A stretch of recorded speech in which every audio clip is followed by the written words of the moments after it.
ನಮಸ್ಕಾರ ಎಲ್ಲರಿಗೂ. ಇವತ್ತಿನ ವಿಡಿಯೋದೊಳಗೆ ನಮ್ಮ ಮಗಳು ಗರ್ಭದಲ್ಲಿ ಇದ್ದಾಗಿಂದ ಹಿಡಿದು ಮಗಳಿಗೆ 1 ವರ್ಷ ಆಗೋವರೆಗೂ ನಾವು ಮಾಡಿದಂಥ ಧಾರ್ಮಿಕ ಸಂಸ್ಕಾರಗಳ ಬಗ್ಗೆ ಹೇಳ್ತೀನಿ. ಈ ಎಲ್ಲ ಸಂಸ್ಕಾರಗಳು ಷೋಡಶ ಸಂಸ್ಕಾರದೊಳಗೆ ಬರ್ತಾವ. ಪ್ರತಿಯೊಂದು ಕುಟುಂಬಕ್ಕೂ ಅವ್ರದ್ದೇ ಆದಂಥ ಶಾಸ್ತ್ರ ಸಂಪ್ರದಾಯಗಳು ಇರ್ತಾವೆ. ಹಾಗಾಗಿ ನಾವೂ ಅಷ್ಟೇ ನಮ್ಮ ಕುಟುಂಬದ ಶಾಸ್ತ್ರ ಸಂಪ್ರದಾಯಗಳು ಏನೇನವನೋ ಅವನ್ನ ಅನುಕರಣೆ ಮಾಡೀವಿ.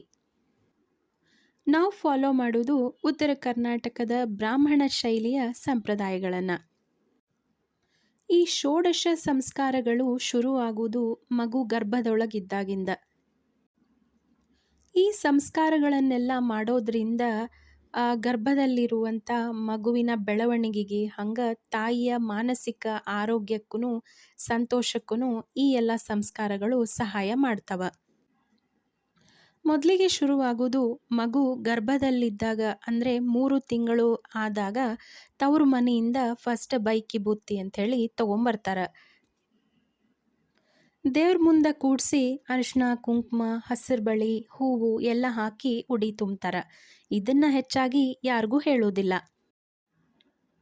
ಅದಕ್ಕೆ ಈ ಕುಬಸನ್ನು ನಮ್ಮ ಕಡೆ ಕಳ್ಳ ಕುಬಸ ಅಂಥೇಳಿ ಕರೀತಾರೆ.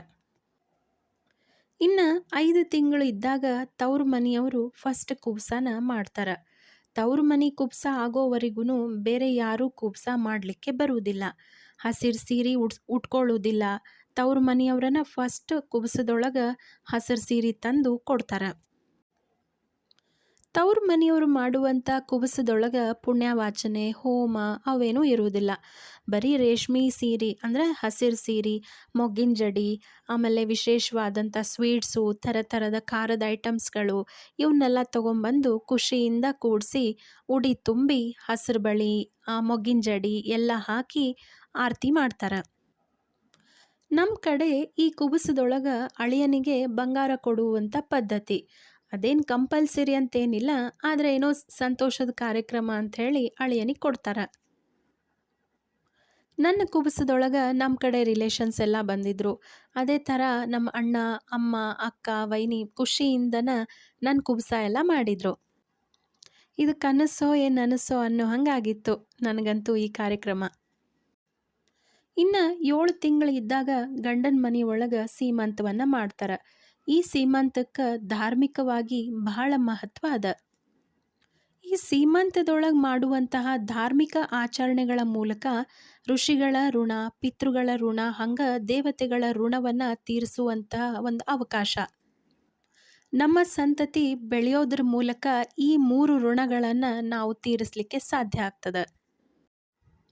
ಸೀಮಂತದ ಸಂಸ್ಕಾರ ಮಾಡುವಂಥ ಹಿಂದಿನ ಉದ್ದೇಶ ಏನು ಅಂತಂದ್ರೆ, ಹುಟ್ಟುವಂಥ ಮಗು ಶೌರ್ಯಾದಿ ಗುಣಗಳನ್ನೆಲ್ಲ ರೂಢಿಸ್ಕೊಳ್ಳಿ, ಅದರ ಜೊತೆಗೆ ಮುಖ್ಯವಾಗಿ ಗರ್ಭದಿಂದ ಮಗು ಜಾರಿ ಹೋಗ್ತಿರೋ ಥರ ಗರ್ಭಕ್ಕೆ ರಕ್ಷಣೆ ಆಗಲಿ ಅನ್ನೋದೇ ಮುಖ್ಯವಾದಂಥ ಉದ್ದೇಶ. ಇಲ್ಲೇ ಮಗು ಹುಟ್ಟೋದಕ್ಕಿಂತ ಮೊದಲು ಅಂದ್ರೆ ಗರ್ಭದೊಳಗಿದ್ದಾಗ ಏನೇನು ಸಂಸ್ಕಾರಗಳನ್ನು ಮಾಡ್ತೀವಲ್ಲ ಅವಕ್ಕೆಲ್ಲನೂ ಕ್ಷೇತ್ರ ಸಂಸ್ಕಾರ ಅಂಥೇಳಿ ಕರೀತಾರೆ. ಯಾಕಂದ್ರೆ ತಾಯಿಯ ಮೂಲಕನ ಮಗುವಿಗೆ ಈ ಎಲ್ಲ ಸಂಸ್ಕಾರಗಳನ್ನು ಮಾಡೋದು. ಇನ್ನು ಮಗು ಹುಟ್ಟಿದ ಮೇಲೆ ಮಾಡುವಂಥ ಸಂಸ್ಕಾರಗಳಿಗೆ ಬೀಜ ಸಂಸ್ಕಾರ ಅಂಥೇಳಿ ಕರೀತಾರೆ. ಇದರೊಳಗೆ ಯಾವ್ಯಾವ ಬರ್ತಾವಂದ್ರೆ ಜಾತಕರ್ಮ, ನಾಮಕರಣ, ಅನ್ನಪ್ರಾಶನ, ಅಕ್ಷರಾಭ್ಯಾಸ ಇವೆಲ್ಲನೂ ಬೀಜ ಸಂಸ್ಕಾರದೊಳಗೆ ಬರ್ತಾವ. ಈ ಬೀಜ ಸಂಸ್ಕಾರಗಳಂದ್ರೆ ಡೈರೆಕ್ಟ್ ಮಗುವಿಗೆನ ಮಾಡುವಂಥ ಸಂಸ್ಕಾರಗಳು. ಯಜ್ಞ ಅಂದರೆ ಹೋಮದ ರೂಪದೊಳಗೆ ಗರ್ಭದಲ್ಲಿರುವಂಥ ಮಗುವನ್ನು ರಕ್ಷಣೆ ಮಾಡಲಿ ಅಂಥೇಳಿ ದೇವ್ರೊಳಗೆ ಪ್ರಾರ್ಥನೆ ಮಾಡುವ ಮೂಲಕ ನಡೆಸುವಂಥ ಸಂಸ್ಕಾರಕ್ಕನ ವಿಷ್ಣು ಬಲಿ ಅಂಥೇಳಿ ಕರೀತಾರೆ. ಇಲ್ಲೇ ಹೋಮ ಶುರು ಮಾಡೋಕ್ಕಿಂತ ಮೊದಲು ಅಗ್ನಿಯನ್ನು ತೊಗೊಂಬರ್ಬೇಕು. ಆ ಕೆಲಸನ ಮನೆ ಹೆಣ್ಮಕ್ಳು ಮಾಡಬೇಕು. ಇಲ್ಲಿ ನಮ್ಮ ಮನೆಯವ್ರ ಅಕ್ಕ ಅಂದರೆ ಸಮೀರ್ ಅವ್ರ ಅಕ್ಕ ಮಾಡ್ಲಿಕತ್ತಾರ ಅದನ್ನು. ಸೀಮಂತದೊಳಗೆ ಹೋಮ ಮಾಡೋದ್ರ ಉದ್ದೇಶ ಏನಂದ್ರೆ, ಗರ್ಭದ ಮೇಲೆ ಬಿದ್ದಿರುವಂಥ ಏನಾದರೂ ದುಷ್ಟಶಕ್ತಿಗಳಿದ್ರೆ ಅದೆಲ್ಲ ದೂರ ಆಗಲಿ, ಗರ್ಭಕ್ಕೆ ರಕ್ಷಣೆ ಸಿಗಲಿ ಅಂಥೇಳಿ ಮಾಡೋದು. ಅಂದ್ರೆ ಆರೋಗ್ಯವಾದಂಥ ಮಗುವಿನ ಜನನ ಆಗಲಿ ಅನ್ನೋದು ಇದರ ಮುಖ್ಯ ಉದ್ದೇಶ. ಯಾಕಂದ್ರೆ ಮಗು ಗಂಡು ಹೆಣ್ಣು ಅನ್ನೋಕ್ಕಿಂತ ಆರೋಗ್ಯವಾದಂಥ ಮಗು ಹುಟ್ಟಬೇಕು. ಹೋಮದ ಮುಂದೆ ಕೂತು ಗಂಡ ಹೆಂಡತಿ ಇಬ್ರು ಬೇಡ್ಕೊಳ್ಳೋದೇನಂದ್ರ ದೇವ್ರ ಅಂಶ ಇರುವಂತಹ ಮಗು ಹುಟ್ಲಿ ಅಂಥೇಳಿ ಬೇಡ್ಕೊಳ್ಳೋದು. 5 ವರ್ಷದೊಳಗಿರೋ ಮಕ್ಕಳಿಗೆ ಸಾಮಾನ್ಯವಾಗಿ ದೇವರ ರೂಪ ಅಂಥೇಳಿ ಕರೀತಾರೆ. ಅಂದ್ರೆ ಸಣ್ಣ ಮಕ್ಳು ಯಾವಾಗಲೂ ದೇವರ ಸ್ವರೂಪ ಅಂಥೇಳಿ ಕರೆಯೋದು.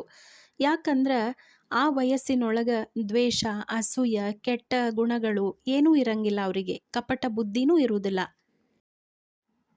ಅದಕ್ಕನ ಹೋಮದ ಮುಂದೆ ಕೂತಾಗ ಗಂಡ ಹೆಂಡತಿಗೆ ಆಚಾರ ಹೇಳ್ತಾರೆ.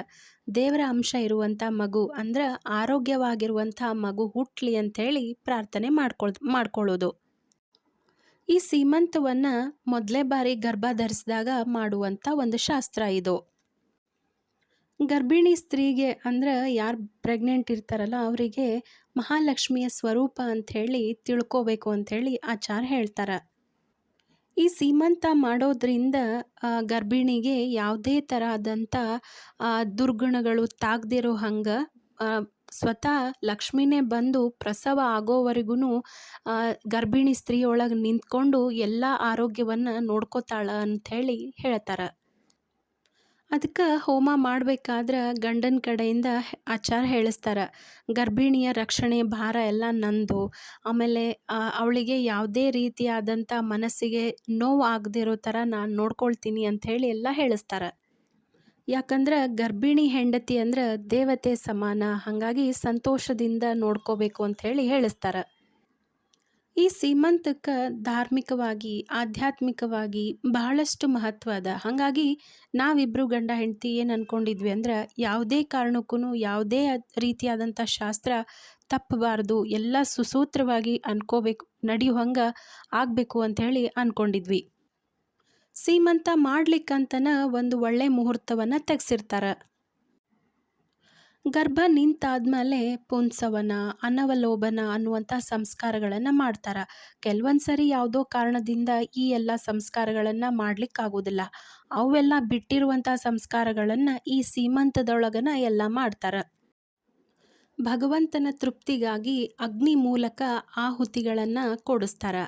ಅದಾದಮೇಲೆ ಗರ್ಭಿಣಿ ಸ್ತ್ರೀಗೆ ಪುಷ್ಟಿಕರಿ ಅಂದರೆ ಒಂದು ಜೀವಿಯನ್ನು ಭೂಮಿಗೆ ತರ್ತಾಳ, ಭೂಮಿ ತಾಯಿ ಸ್ವರೂಪ ಅಂಥೇಳಿ ಅದಕ್ಕನ ಹಸಿರು ಬಣ್ಣದ ಸೀರೆನ ಕೊಡೋದು. ಹಸಿರು ಬಣ್ಣ ಅಂದ್ರೆ ಸಮೃದ್ಧಿ ಸಂಕೇತ. ಆಮೇಲೆ ಇದರ ಜೊತೆಗೆ ಅಡಿಕೆ ಹೂವಿನಿಂದ ಗರ್ಭಿಣಿ ಬೈತಲಿಗೆ ಮುಟ್ಟಿಸ್ತಾರೆ ಮಂತ್ರಗಳನ್ನು ಹೇಳಿ. 5, 7, 9 ಹಿಂಗೆ ಇಷ್ಟು ಥರದ ಹೂಗಳನ್ನು ಹಾಕಿ ಬಾಸಿಂಗ ಅಂದ್ರೆ ದಂಡಿ ಹಾಕಿರ್ತಾರೆ. ಅದನ್ನು ಗರ್ಭಿಣಿ ಸ್ತ್ರೀಗೆ ಹಾಕ್ತಾರೆ. ಆಮೇಲೆ ಮುಖ್ಯವಾದದ್ದೇನೆಂದ್ರೆ ಇಲ್ಲೇ ಹತ್ತಿ ಹಣ್ಣೇನಿರ್ತಾವಲ್ಲ ಅದರಿಂದ ಹಾರವನ್ನು ಮಾಡಿರ್ತಾರೆ. ಆ ಹಾರನ ಮುಖ್ಯವಾಗಿ ಹಾಕಿಸ್ತಾರೆ. ಸಮೃದ್ಧಿ ಸಂಕೇತ ಅಂಥೇಳಿ ಹತ್ತಿ ಹಣ್ಣಿನ ಹಾರನ ಹಾಕಿಸ್ತಾರೆ. ಆಮೇಲೆ ಮುಖ್ಯವಾದದ್ದೇನೆಂದ್ರೆ ಮಡಲು ತುಂಬೋದು. ಇದು ಭಾಳ ಮುಖ್ಯವಾದದ್ದು. ಅಕ್ಕಿ, ಅಡಿಕೆ, ಬೆಲ್ಲ ಇವನ್ನೆಲ್ಲನೂ ಕೆಂಪು ಬಣ್ಣದ ಬಟ್ಟೆ ಹಾಸಿ ಅದರೊಳಗೆ ಉಡಿ ತುಂಬ್ತಾರೆ. ಇದನ್ನು ಗಂಡನ ಮನೆಯವರು ಅಂದ್ರೆ ಅತ್ತಿ ಅಥವಾ ಹಿರಿಯ ಮುತ್ತೈದೆಯರು ಇದನ್ನು ಮಾಡುವಂಥ ಪದ್ಧತಿ. ಇನ್ನು ಅಲ್ಲಿ ಬಂದಿರೋರೆಲ್ಲ ಮುತ್ತೈದೆಯರು ಹಸಿ ಕರೆಯೋ ಹಾಡನ್ನು ಹಾಡ್ತಾರೆ. ಆಮೇಲೆ ಇದ್ರ ಜೊತೆಗೆ ಬೈಕಿ ಹಾಡು ಹಿಂಗೆ ಥರದ ಹಾಡುಗಳನ್ನೆಲ್ಲ ಹಾಡ್ತಾರೆ. ಸೀಮಂತ ಅಂದ್ರೆ ಹೆಚ್ಚು ಕಮ್ಮಿ ಡೆಲಿವರಿ ಡೇಟು ಹತ್ರನೇ ಇರ್ತದೆ. ಹಾಗಾಗಿ ಏನೋ ಒಂಥರ ಮನಸ್ಸಿನೊಳಗೆ ಟೆನ್ಷನ್ನು ಗರ್ಭಿಣಿಗೂ ಇರ್ತದೆ ಮತ್ತು ಮನೆಯವ್ರಿಗೂ ಇರ್ತದೆ. ಹಾಗಾಗಿನ ಆಚಾರ ಏನು ಮಾಡಿದ್ರು ಅಂದ್ರೆ ನಮಗೆ ಎಲ್ಲ ಉಡಿ ತುಂಬೋದು ಎಲ್ಲ ಆದಮೇಲೆ ಭಾಗವತದ ಒಂದು ಇನ್ಸಿಡೆಂಟ್ನ ಹೇಳಿದರು. ಅದೇನಂದ್ರೆ ಗರ್ಭದಲ್ಲಿರ್ಬೇಕಾದ್ರೆ ಪರೀಕ್ಷಿತನನ್ನು ಹೆಂಗೆ ಕೃಷ್ಣ ರಕ್ಷಣೆ ಮಾಡಿದ್ನೋ ಅದೇ ಥರ ದೇವರು ನಮ್ಮ ಗರ್ಭದೊಳಗಿರುವಂಥ ಮಗುನ ರಕ್ಷಣೆ ಮಾಡ್ತಾನ ಅಂಥೇಳಿ ಹೇಳಿದರು. ಸೀಮಂತದ ದಿವಸ ನನಗೇನು ಸೇರ್ತದೋ ಅದೇ ಸ್ವೀಟು, ಅದೇ ಖಾರನ ಎಲ್ಲನೂ ಮಾಡಿಸಿದ್ರು, ಎಲ್ಲ ಅಡ್ಗೆನೂ. ಇದೆಲ್ಲ ಆದಮೇಲೆ ನಮ್ಮ ಫಂಕ್ಷನ್ನಿಗೆ ಬಂದಿರುವಂಥ ನಮ್ಮ ಸಂಬಂಧಿಕರೇನಿರ್ತಾರಲ್ಲ ಪ್ರತಿಯೊಬ್ಬರು ಹಿರಿಯರೂ ಬಂದು ನಮ್ಮಿಬ್ಬರಿಗೆ ಆಶೀರ್ವಾದ ಮಾಡಿ ಒಳ್ಳೆಯದನ್ನು ಬಯಸಿದ್ರು. ಈ ಟೈಮ್ನೊಳಗೆ ನಮ್ಮ ವಿಲ್ ಪವರ್ ಎಷ್ಟು ಮುಖ್ಯನೋ ಅದ್ರ ಜೊತೆಗೆ ಗುರು ಹಿರಿಯರು ದೇವರ ಆಶೀರ್ವಾದನೂ ಅಷ್ಟೇ ಮುಖ್ಯ. ಸೀಮಂತದೊಳಗೆ ಇಷ್ಟೆಲ್ಲ ಅರ್ಥ ಅದ ಅಂಥೇಳಿ ನನಗೂ ನನ್ನ ಸೀಮಂತದ ದಿನನ ಗೊತ್ತಾಗಿದ್ದು. ಇಷ್ಟೆಲ್ಲನೂ ಆಚಾರ ನಮಗೆ ತಿಳಿಸಿ ಹೇಳಿದರು. ಯಾವುದೇ ಒಂದು ಆಚರಣೆ ಮಾಡ್ಬೇಕಾದ್ರೆ ಅದ್ರ ಹಿನ್ನೆಲೆ ತಿಳ್ಕೊಂಡು ನಾವು ಮಾಡಿದ್ವಿ ಅಂದ್ರೆ ಅದು ಒಂಥರ ಸಾರ್ಥಕ ಅನ್ನಿಸ್ತದ. ಹಂಗೆ ಮಾಡ್ಲಿಕ್ಕೂ ಮನಸ್ಸು ಬರ್ತದ. ಹೆಂಗೆ ಅನ್ನಿಸ್ತು ನಮ್ಮ ಸೀಮಂತದ ಕಾರ್ಯಕ್ರಮ? ವಿಡಿಯೋ ಇಷ್ಟ ಆಗಿತ್ತಂದ್ರೆ ನಮ್ಮ ವಿಡಿಯೋನ ಲೈಕ್ ಮಾಡಿರಿ. ಹಂಗೆ ನಿಮ್ಮ ಫ್ರೆಂಡ್ಸ್ ಆ್ಯಂಡ್ ಫ್ಯಾಮಿಲಿ ಮೆಂಬರ್ಸಿಗೂ ಈ ವಿಡಿಯೋನ ಶೇರ್ ಮಾಡಿರಿ. ಮರಿದಿರ ನಮ್ಮ ಚಾನಲ್ನ ಸಬ್ಸ್ಕ್ರೈಬ್ ಮಾಡ್ಕೊಳ್ರಿ. ಮುಂದಿನ ವಿಡಿಯೋದೊಳಗೆ ನಾಮಕರಣ ಆಮೇಲೆ ಅನ್ನಪ್ರಾಶನ ಏನೇನು ಸಂಸ್ಕಾರಗಳವ ಅದನ್ನೆಲ್ಲ ತೋರಿಸ್ತೀನಿ. ನಿಮ್ಮ ಸೀಮಂತದ ಅನುಭವನೂ ನಮಗೆ ಕಮೆಂಟ್ ಮಾಡಿ ಹೇಳ್ರಿ, ಅಂದ್ರೆ ನನಗೂ ಗೊತ್ತಾಗ್ತದೆ. ಮತ್ತು ಮುಂದಿನ ವಿಡಿಯೋ ಜೊತೆ ಬರ್ತೀವಿ. ಅಲ್ಲಿ ತನಕ ಥ್ಯಾಂಕ್ ಯು.